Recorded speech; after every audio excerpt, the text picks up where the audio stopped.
Hello dear students. तो सभी students को मेरा good morning, good afternoon, good evening, जब भी आप ये लेक्चर देख रहे होंगे। So welcome to lecture number 6 of rotational dynamics. तो बच्चों, लास्ट लेक्चर में हमने देखा कि हॉरिजॉन्टल रोड के ऊपर व्हीकल का मैक्सिमम स्पीड लिमिट क्या हो सकता है। व्हीकल का मैक्सिमम स्पीड लिमिट क्या हो सकता है। तो हमने देखा कि मैक्सिमम स्पीड लिमिट निकल के आता था अंडर रूट म्यूएस आरजी। कितना आता है? Under root mu s RG. फिर हमने देखा वेल ऑफ डेथ में जो व्हीकल का मिनिमम वेलोसिटी हो सकता है, वो मिनिमम वेलोसिटी कितना हो सकता है? Under root RG upon mu s, under root RG upon mu s. एक बात ध्यान में रखो, यहाँ पे सीईटी में और एक क्वेश्चन पूछा जा सकता है, वो है कि मिनिमम एंगुलर वेलोसिटी बताओ। क्या बताओ? Minimum angular velocity. सो आपको पता है कि v इज इक्वल टू हम क्या लिखते हैं? R omega. अगर मैं यहाँ पे मिनिमम लिखूं तो यहाँ पर भी मिनिमम आएगा, ठीक है। सो v मिनिमम की जगह पे आप लिख सकते हो r इंटू ओमेगा मिनिमम, ठीक है, r into omega minimum. So r into omega minimum is equal to under root R G upon mu S, ठीक है। फिर आपको minimum angular velocity find out करना है, तो आर को इधर लेके आओ। आर अगर इधर आया, देखो अब किस तरीके से कैलकुलेशन करोगे। Minimum angular velocity is equal to 1 by R into R G upon mu S, R G upon mu S, correct है। जब ये आर स्क्वायर रूट के अंदर जाएगा तो क्या होगा? आर स्क्वायर होगा, ठीक है। तो इसको स्क्वायर रूट के अंदर लेके जाओ, तो यहाँ पे आएगा R G upon R square mu S. तो यहां से एक आर कैंसिल हो जाएगा, एक आर यहां से कट जाएगा, और फाइनली आपको मिनिमम एंगुलर वेलोसिटी मिलेगा जी अपॉन एक आर यहाँ पे बाकी है R mu S, G upon R mu S, क्या मिलेगा? G upon R mu S. तो क्लियर हुआ सबको? ठीक है। सो आज के लेक्चर में हमें क्या स्टडी करना है? देखो, व्हीकल ऑन बैंक रोड, ठीक है। तो पहला क्वेश्चन आपका ये होगा कि सर ये बैंक रोड क्या होता है। सो यहाँ पे ध्यान दो, नॉर्मली जो हमारे रोड्स होते हैं वो आपको कैसे दिखाई देते हैं? हॉरिजॉन्टल। कैसे दिखाई देते हैं? हॉरिजॉन्टल। सो जो कर्व रोड होते हैं उनको हम बोलते हैं बैंक रोड। उनको हम क्या बोलते हैं? Bank road. सो ये बैंक रोड हम क्यों यूज करते हैं? ठीक है, रोड को कर्व सरफेस क्यों बनाया जाता है?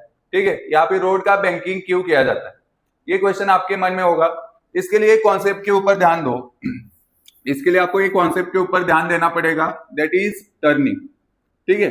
जब आप व्हीकल के थ्रू टर्न लेते हो तो वहां पे क्या होता है, ये एक्चुअली हमें देखना है।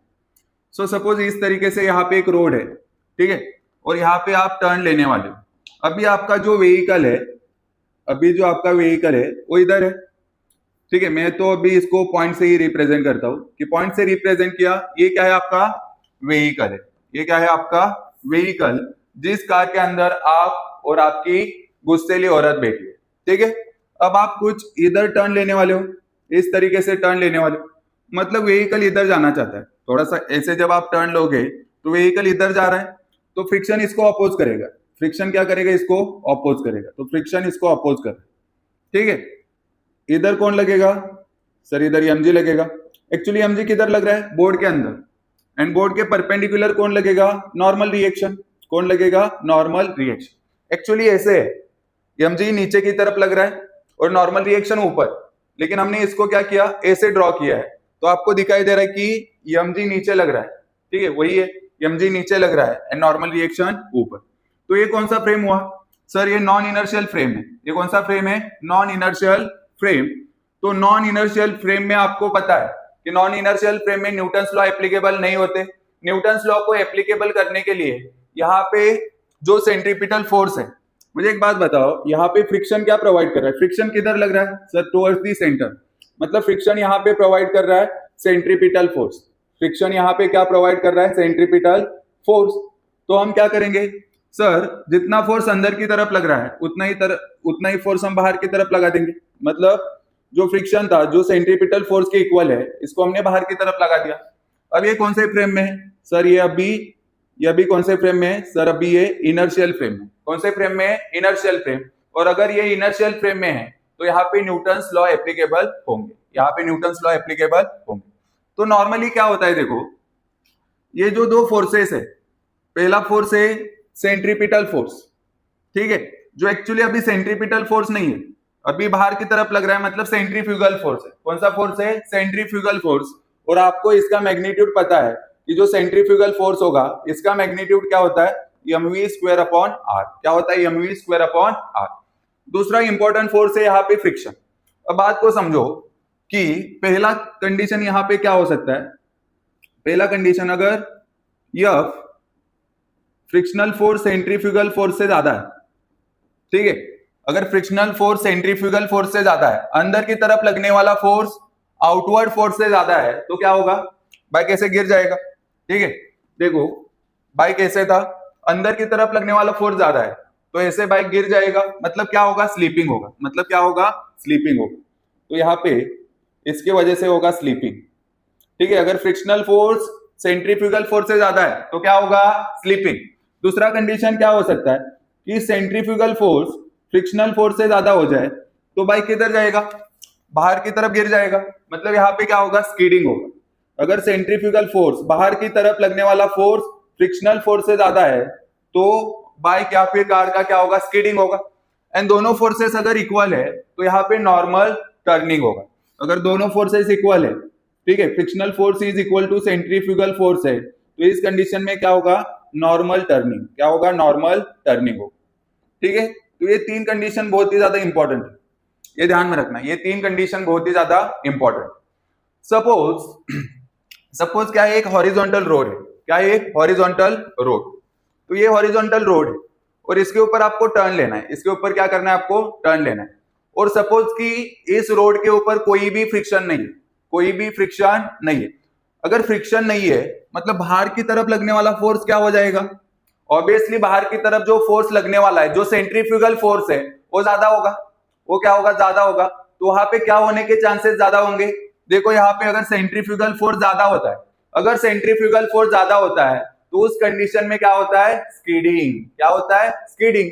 तो इस स्कीडिंग को अवॉइड करने के लिए, ये तो पहले हॉरिजॉन्टल रोड था, स्कीडिंग को अवॉइड करने के लिए रोड को थोड़ा सा लिफ्ट किया जाता है, ठीक है। रोड का ये जो एंडिंग है इसको थोड़ा सा लिफ्ट किया जाता है, तो इसको हम बोलते हैं बैंक रोड। ये कौन सा रोड है? हॉरिजॉन्टल रोड, ठीक है। अभी स्कीडिंग को अवॉइड करने के लिए रोड को हम थोड़ा सा ऊपर लेके आते हैं, ठीक है, रोड को थोड़ा सा ऊपर लेके आते हैं। अभी जो ये रोड बना इसको हम क्या बोलेंगे? इसको हम बोलेंगे बैंक रोड। क्या बोलेंगे? Bank road. अब देखो यहाँ पे ये हॉरिजॉन्टल रोड था, स्कीडिंग को अवॉइड करने के लिए रोड को थोड़ा सा हमने ऊपर उठाया, कितने एंगल से हम उसको ऊपर लेके आए, ठीक है। ये तो हॉरिजॉन्टल रोड यहाँ पे है, लेकिन इधर से रोड को थोड़ा सा हम ऊपर लेके आएंगे तो कितने एंगल से हम इस रोड को इधर से ऊपर लेके आए, इसको हम क्या बोलते हैं? इसको बोलते हैं बैंकिंग एंगल। क्या बोलते हैं? Banking angle. तो बैंकिंग एंगल किसके बीच का एंगल है ये भी बताओ। देखो ये जो हॉरिजॉन्टल सरफेस इनिशियली यहाँ पे प्रेजेंट है इसको हम बोलते हैं इनर एज। क्या बोलते हैं बच्चों? इनर एज, ठीक है। जो हॉरिजॉन्टल सरफेस है उसको हम क्या बोलते हैं? Inner as. Inner as. और इसके ऊपर हम क्या करते जाएंगे? इसके ऊपर लेयर्स बनाते गए, तो लेयर्स बनाते गए तो ये थोड़ा सा ऊपर दिखेगा। तो हॉरिजॉन्टल के साथ ये ऊपर वाला सरफेस कितना एंगल बना रहा है? हॉरिजॉन्टल के साथ मतलब इनर एज के साथ जो ऊपर वाला सरफेस है, मतलब कौन सा एज? आउटर एज, ठीक है। जो ऊपर वाला आपको सरफेस दिखाई दे रहा है उसको हम बोलेंगे आउटर एज। तो इनर एज के साथ मतलब हॉरिजॉन्टल के साथ आउटर एज जो एंगल बनाता है, हॉरिजॉन्टल के साथ आउटर एज जो एंगल बनाता है उसको हम बोलते हैं एंगल ऑफ बैंकिंग या फिर बैंकिंग एंगल, ठीक है। रोड को बैंक क्यों बनाया जाता है? टू अवॉइड स्कीडिंग, ठीक है। स्कीडिंग को अवॉइड करने के लिए हम रोड को कैसे बनाते हैं? बैंक। कैसे बनाते हैं? बैंक बनाते हैं, ठीक है। क्लियर हो रहा है सबको? चलो जल्दी ये लिख के ले लो, हम हमारे मेन पॉइंट पे वापस जाएंगे। तो लिख लिया सभी ने? ठीक है, लिख लिया सभी ने?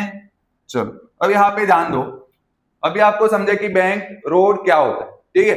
तो बैंक रोड का मीनिंग क्या है? सर बैंक रोड का सिंपल मीनिंग है कर्व रोड, बैंक रोड का सिंपल मीनिंग क्या है? Curve road, curve road. ठीक है, ये क्लियर हुआ सबको? मैंने आपको यहाँ पे और एक कॉन्सेप्ट बताया कि एंगल ऑफ बैंकिंग क्या होता है। मैंने क्या बताया आपको? एंगल ऑफ बैंकिंग क्या होता है, एंगल ऑफ बैंकिंग क्या होता है। तो यहाँ पे रट्टा मारने वाला कोई भी पार्ट नहीं है, यहाँ पे आपको रट्टा मारने की जरूरत नहीं है, या फिर इसी को हम बोलते हैं banking angle, angle of banking और बैंकिंग एंगल। ठीक है, बैंकिंग एंगल। चलो सभी यहाँ पे ध्यान दो, मैंने आपको क्या बताया कि नॉर्मली रोड कैसे होता है? सर नॉर्मली रोड होता है हॉरिजॉन्टल। ठीक है, ऐसा हॉरिजॉन्टल रोड है, लेकिन सपोज इस रोड के ऊपर से आपको टर्न लेना है और हम एज्यूम कर रहे हैं, यहाँ पे अजम्पशन है कि कोई भी फ्रिक्शन नहीं है, तो उस केस में क्या हो सकता है? अंदर की तरफ लगने वाला फ्रिक्शन, जो मैंने आपको यहाँ पे इससे पहले एफबीडी ड्रॉ किया था, अंदर की तरफ फ्रिक्शन लग रहा था, लेकिन अभी फ्रिक्शन नहीं है। ये रोड कैसा है? स्मूथ है। कैसा रोड है? स्मूथ है। तो हमें क्या करना है? अंदर की तरफ लगने वाले फोर्स को इंक्रीज करना है। ठीक है, अगर अंदर की तरफ फ्रिक्शन नहीं लगेगा तो व्हीकल बाहर की तरफ जाएगा और स्कीडिंग होगा। तो स्कीडिंग को अवॉइड करने के लिए हम इस रोड को इधर से तो हॉरिजॉन्टल रखेंगे, लेकिन इधर से इसके ऊपर लेयर्स बनाते जाएंगे, रोड अभी कुछ इधर से ऊपर दिखेगा। तो ये जो हॉरिजॉन्टल है, हॉरिजॉन्टल को हम बोलते हैं इनर एज, एंड ये जो आपको दिखाई दे रहा है इसको हम बोलते हैं आउटर एज, जो सबसे ऊपर दिखाई देता है, जो सबसे ऊपर दिखाई देता है उसको हम बोलते हैं आउटर एज।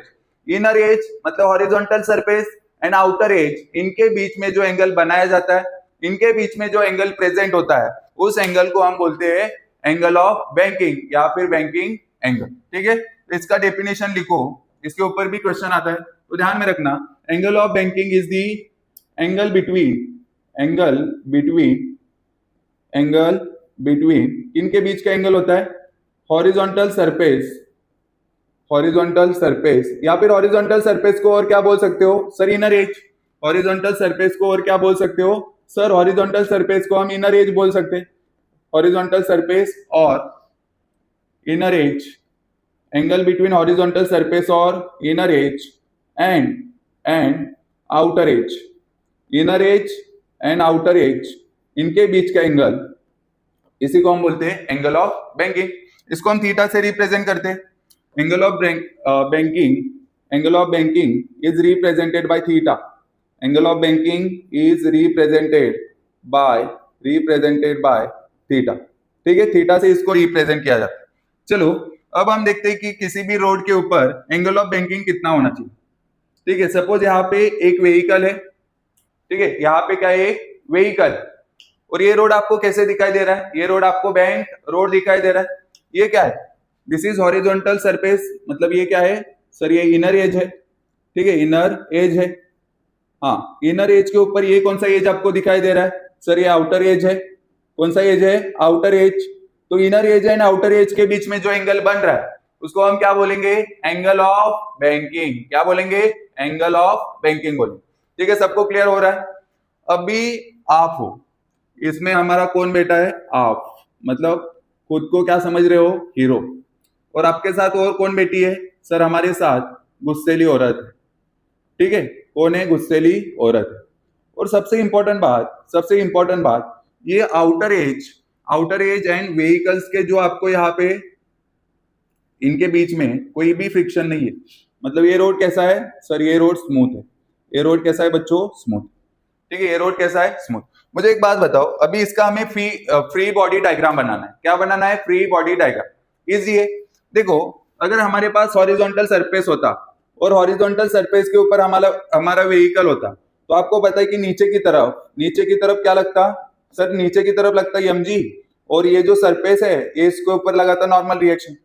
अब एक बात ध्यान में रखो कि नॉर्मल रिएक्शन हमेशा कैसे लगता है? Perpendicular to the surface. तो नॉर्मल रिएक्शन पहले कैसे लग रहा था? ऐसे। लेकिन अब भी आपने क्या किया है? सरफेस को थीटा एंगल से ऊपर लेके आए। ये नॉर्मल रिएक्शन था। नॉर्मल रिएक्शन हमेशा सरफेस के साथ कैसे होता है? परपेंडिकुलर। तो सरफेस अगर हॉरिजॉन्टल होता तो नॉर्मल रिएक्शन ऐसे अपवर्ड होता, लेकिन आप सरफेस को कितना ऊपर लेके आए? थीटा। तो नॉर्मल रिएक्शन भी कितना रोटेट होगा? थीटा। इनिशियली वो वर्टिकली अपवर्ड होता, बट आपने इसको कितना एंगल ऊपर लेके आए? सर थीटा एंगल ऊपर लेके आए। तो नॉर्मल रिएक्शन भी कितना रोटेट होगा? थीटा एंगल रोटेट होगा। बिकॉज नॉर्मल रिएक्शन हमेशा सरफेस के साथ कैसे होता है, परपेंडिकुलर। तो एक बात ध्यान में रखो, ठीक है, यहाँ पे हीरो है, गुस्सेली औरत है, ठीक है, इनकी हम बात करेंगे, ठीक है, इनकी हम बात करेंगे। तो देखो इनिशियली तो नॉर्मल रिएक्शन सपोज इसके साथ वर्टिकली ऐसे लगने वाला था, लेकिन अभी आपने क्या किया सर, अभी हमने इसको थीटा एंगल ऊपर लेके आए, ठीक है। अगर इसके ऊपर व्हीकल होता तो नॉर्मल रिएक्शन सीधा सीधा आता, लेकिन आपने इसको थीटा एंगल इधर उठाया, तो नॉर्मल रिएक्शन भी कितना घूमेगा, नॉर्मल रिएक्शन भी कितना रोटेट होगा सर, थीटा एंगल रोटेट होगा।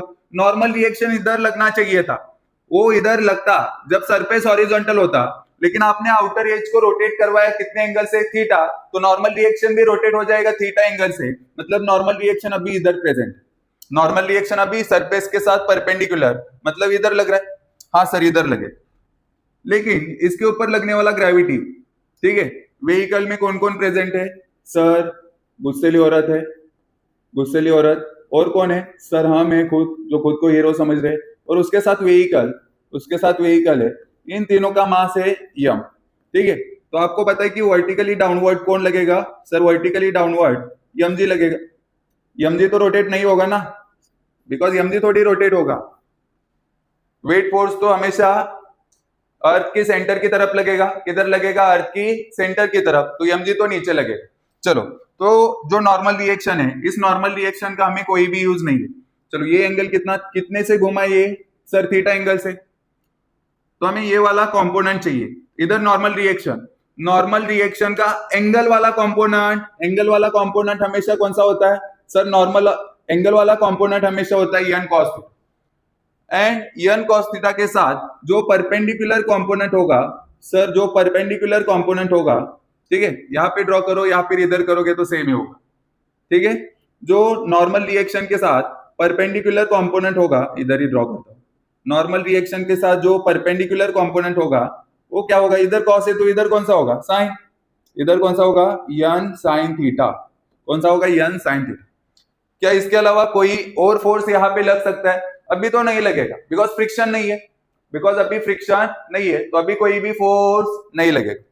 तो सर क्या ये नॉन इनर्शियल फ्रेम में है, मुझे बताओ, ये इनर्शियल फ्रेम में है या नॉन इनर्शियल फ्रेम में, सर ये नॉन इनर्शियल फ्रेम में। तो मुझे एक बात बताओ, अभी सेंटर की तरफ कौन सा फोर्स लग रहा है, n sin थीटा, ठीक है। तो मुझे एक बात बताओ, n sin थीटा क्या प्रोवाइड कर रहा है, centripetal force, in this case centripetal force is provided by, मुझे बताओ सेंट्रीपिटल फोर्स कौन प्रोवाइड कर रहा है, centripetal force is provided by, कौन प्रोवाइड कर रहा है centripetal force, n sin theta, कौन प्रोवाइड कर रहा है, n sin थीटा प्रोवाइड कर, ठीक है।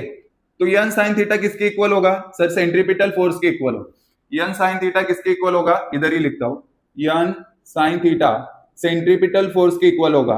और सेंट्रीपिटल फोर्स क्या होता है, सेंट्रीपिटल फोर्स होता है mv square upon r, and this is equation number 1, इसको हम बोलेंगे इक्वेशन नंबर 1।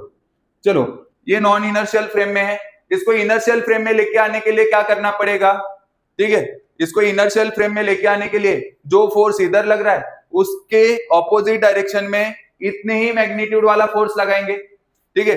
तो n sin थीटा हमें इस डायरेक्शन में लगाना पड़ेगा, और n sin थीटा किसके इक्वल है, mv स्क्वायर अपॉन r, यहाँ पे आप n sin थीटा लिखो या फिर mv स्क्वायर अपॉन r लिखो, दोनों भी इक्वल है, लेकिन इधर n sin थीटा लिखा है तो इधर हम क्या लिखेंगे, mv स्क्वायर अपॉन r।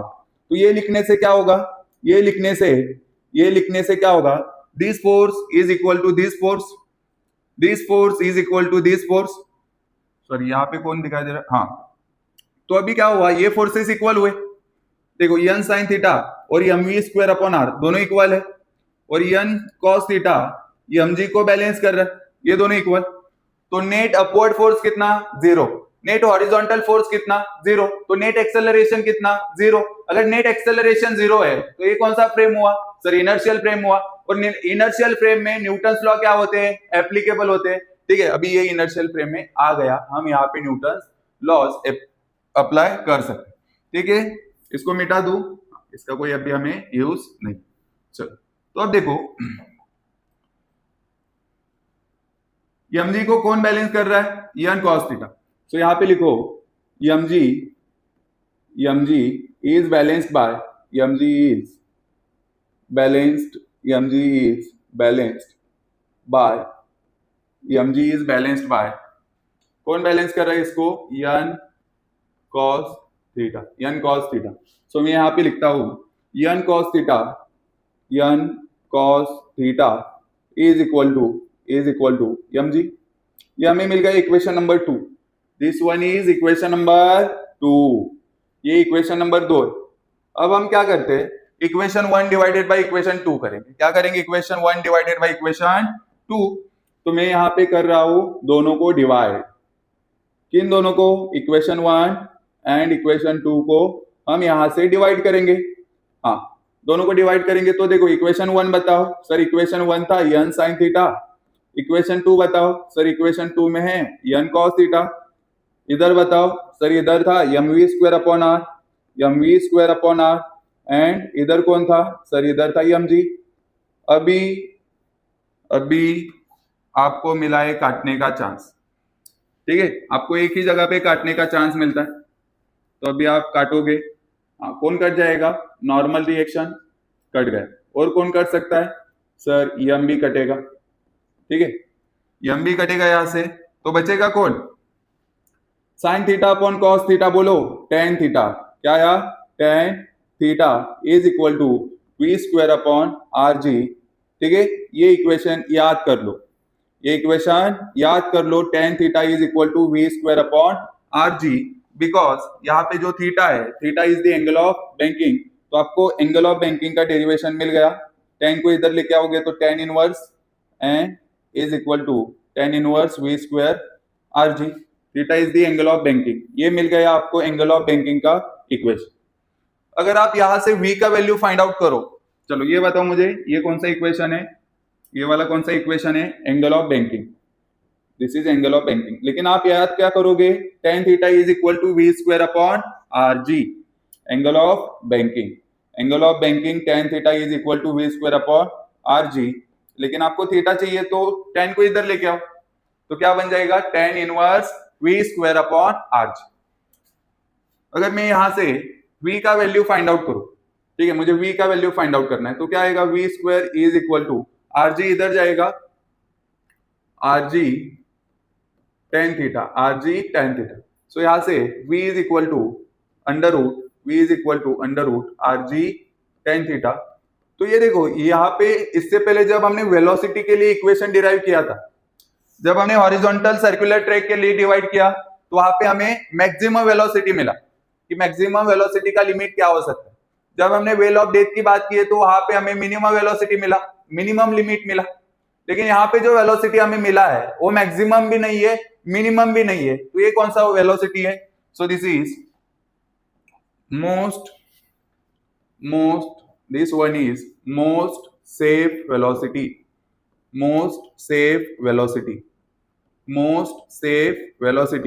अगर वेलोसिटी इस वैल्यू में है, वेलोसिटी अगर इस लिमिट में है, तो स्लीपिंग या फिर स्कीडिंग होने के चांसेस कम रहेंगे।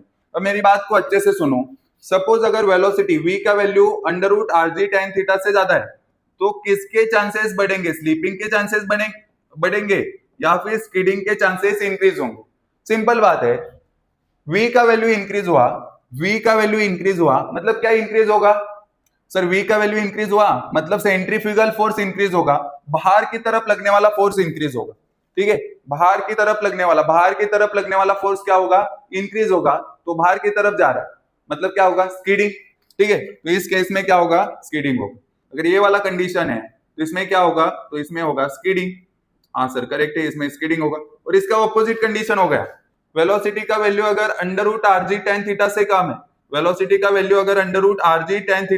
है, तो क्या होगा? ये वैल्यू कम हो जाएगा, बाहर की तरफ लगने वाला फोर्स कम हुआ मतलब ये फोर्स इसके ऊपर डोमिनेट करेगा, तो ये फोर्स ज्यादा, ठीक है? तो ये फोर्स ज्यादा, अंदर की तरफ लगने वाला फोर्स ज्यादा होगा, तो इसकी वजह से क्या होगा? स्लीपिंग। इसकी वजह से क्या होगा? स्लीपिंग होगा। इसकी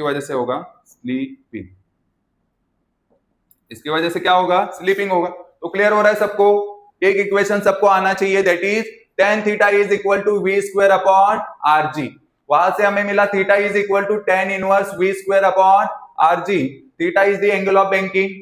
अगर आपको बैंक रोड के ऊपर मोस्ट सेफ वेलोसिटी बताना है, मोस्ट सेफ स्पीड बताना है, तो ये क्या होगा, most safe speed is under root rg tan theta.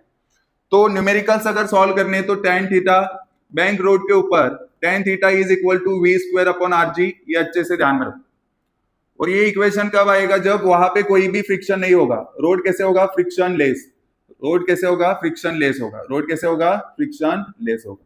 Road कैसे होगा, फ्रिक्शन लेस होगा। तो ये वाला कंडीशन हमने देख लिया, ठीक है। रोड कैसे है, फ्रिक्शन लेस। जल्दी से लिख के लो।